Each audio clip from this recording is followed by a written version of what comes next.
Somewhere on a shelf in a hardware store, there is a small object that costs less than a cup of coffee. It looks like nothing. No wires sticking out, no blinking lights, no fancy packaging. And yet, online, people are claiming this $7 gadget can power a home without a single electricity bill. That sounds impossible, and honestly, it probably is. But here's the thing about impossible claims. Sometimes they hide a smaller, more useful truth underneath all the hype.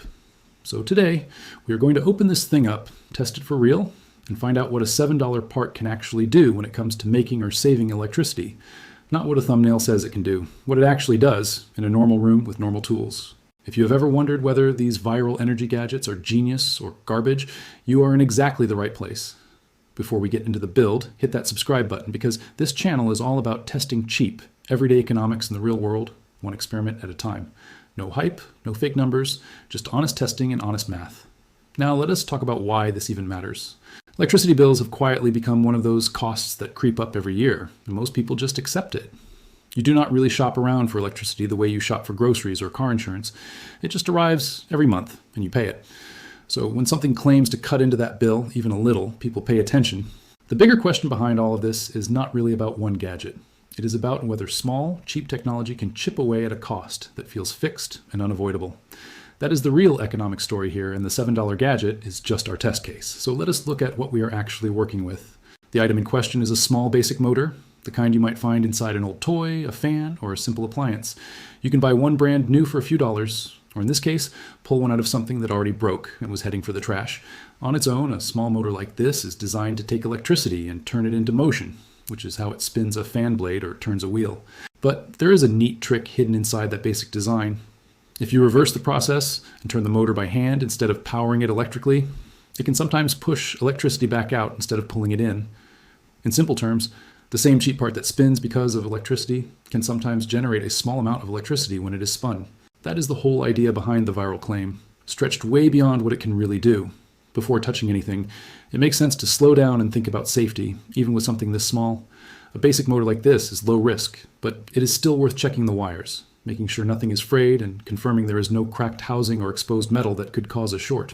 Working on a clean, dry table away from water or clutter just makes the whole process smoother and safer.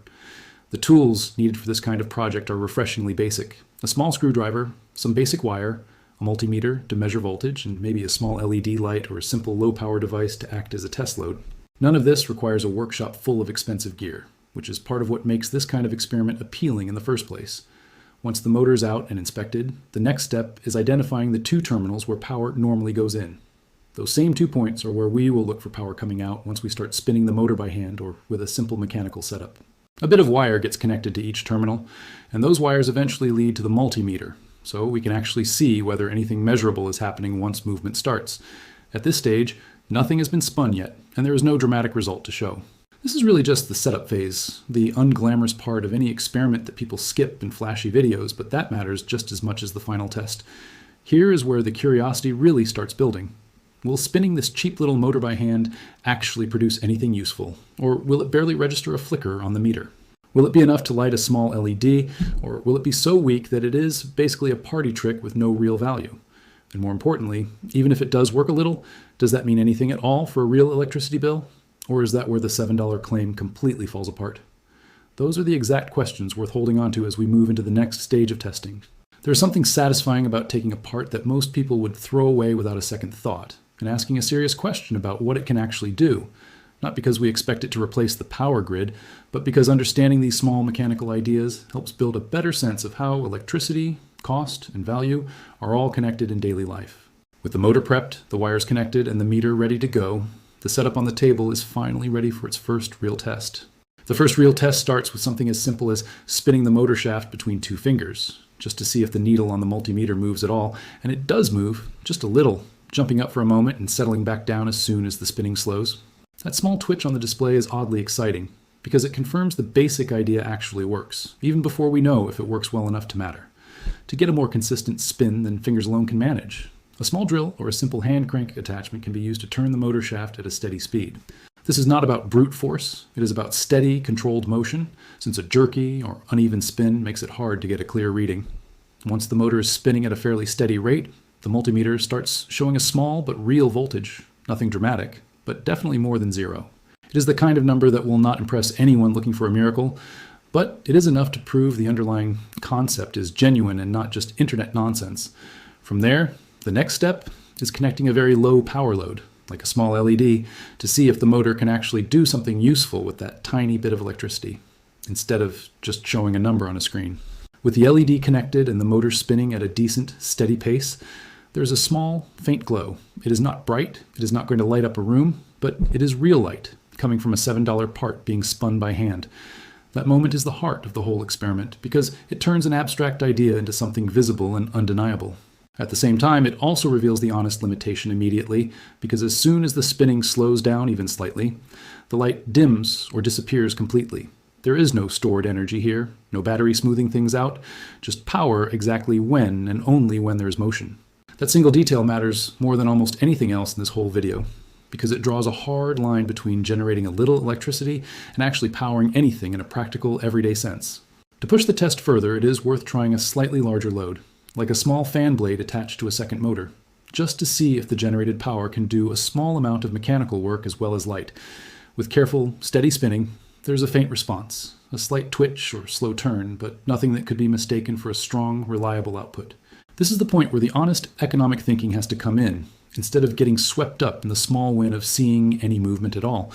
So let us talk about what this actually costs, and what it actually replaces, because that is where the real value or lack of value shows up. The motor itself cost around $7, or in some cases, it can be pulled for free out of something broken that was already being thrown away. The wires, the small LED, and basic connectors add another small amount, often just a couple of dollars if bought individually, or nothing at all if scavenged from other old electronics. The multimeter is the priciest single tool in the setup, but it is not something you need to buy just for this project, since a lot of homes already have one, or borrow one easily. So in raw material cost, we are talking about a project that might total under $10, plus whatever tools you already have lying around. Now compare that to the time invested, because time is every bit as real a cost as money, even though it does not show up on a receipt. Between finding the part, understanding the wiring, testing carefully, and troubleshooting when nothing lights up on the first try, this kind of project can easily eat up an hour or two, sometimes more if you are learning as you go. That time has to be weighed against what this setup can genuinely deliver, which is a tiny, inconsistent trickle of power that exists only while something is actively spinning it. This is very different from a real generator, a solar panel, or a small wind turbine, all of which are designed to keep converting energy on their own without a person standing there turning a crank the entire time. A cheap hand-spun motor like this is not a source of continuous power. It is closer to a hands-on lesson in how generators work, wrapped inside a fun little experiment. And that distinction matters enormously when you think about the original claim in the title, the idea of powering a home and eliminating electricity bills.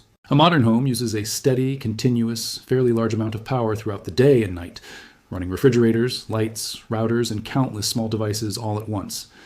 A $7 hand-cranked motor, even used perfectly, produces a small amount of power only while it is being spun by hand, which is nowhere close to matching that kind of ongoing demand. So does this gadget power a home without electricity bills? Based on everything we just tested, clearly not even remotely close. But does it do something interesting, educational, and even a little bit useful in specific, narrow situations? That answer looks a lot more promising, and it is worth exploring carefully instead of dismissing the whole idea completely. There's a real difference between a gimmick that pretends to solve a big problem and a small, honest tool that solves a very tiny problem very well. Figuring out exactly which one this $7 gadget really is, once all the excitement of the first spark of light fades away, is where the more interesting economic lesson actually begins. The first real test starts with something as simple as spinning the motor shaft between two fingers, just to see if the needle on the multimeter moves at all, and it does move, just a little, jumping up for a moment and settling back down as soon as the spinning slows.